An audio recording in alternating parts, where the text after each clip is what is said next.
राजधानी दिल्ली की यमुना नदी, जिसकी पहचान ही केजरीवाल सरकार में झाग और गंदगी बन चुकी थी, आज महापर्व छठ के मौके पर एक नई यमुना नदी दिख रही है।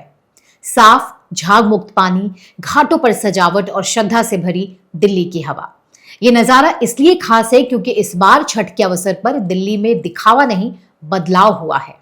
जी हां, जिस यमुना के नाम पर केजरीवाल सरकार ने करोड़ों रुपए बहाए, यमुना की सफाई के नाम पर नई टेक्निक्स लाने का झूठा वादा करते रहे, वो केजरीवाल के साथ ही चला गया। लेकिन दिल्ली की नई बीजेपी सरकार ने जो वादा किया था यमुना को सच में साफ करने का, वो पूरा होता दिख रहा है। याद कीजिए, केजरीवाल के समय जब छठ के समय यमुना की सफाई के नाम पर सिर्फ दिखावा होता था।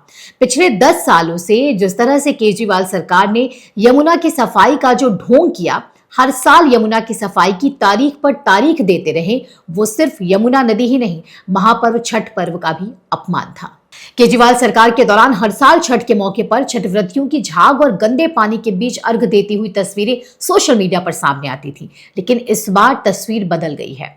पानी साफ है, झाग गायब है और प्रशासन ने असली काम करके दिखाया है। दरअसल जब से दिल्ली में बीजेपी की सरकार बनी है, तब से यमुना की सफाई के लिए काम शुरू हो गए हैं। ऐसा नहीं है कि ये छठ के मौके पर किया जा रहा है, और हम ये भी नहीं दावा कर रहे हैं कि यमुना पूरी तरह से साफ हो गई है, लेकिन कोशिश लगातार जारी है। रेखा गुप्ता सरकार ने केवल यमुना की सफाई का आदेश ही नहीं दिया, बल्कि यमुना एक्शन प्लान के तहत सैकड़ों कर्मचारियों की टीम मैदान में उतारी। नालों का पानी ट्रीटमेंट प्लांट तक पहुंचाया गया। सिर्फ ऊपरी झाग हटाने के बजाय उसके सोर्स को साफ करने की कोशिश की गई। ये बताता है कि अगर सरकार की नीयत साफ हो तो यमुना भी साफ हो सकती है। ये नीयत दिल्ली को सालों तक ठगने वाली आम आदमी पार्टी की सरकार और केजरीवाल के पास थी ही नहीं, क्योंकि आईआईटी डिग्रीधारी और केजरीवाल के दूसरे मंत्री घोटाले में ही व्यस्त थे, इसलिए यमुना की सफाई के लिए समय ही नहीं मिला।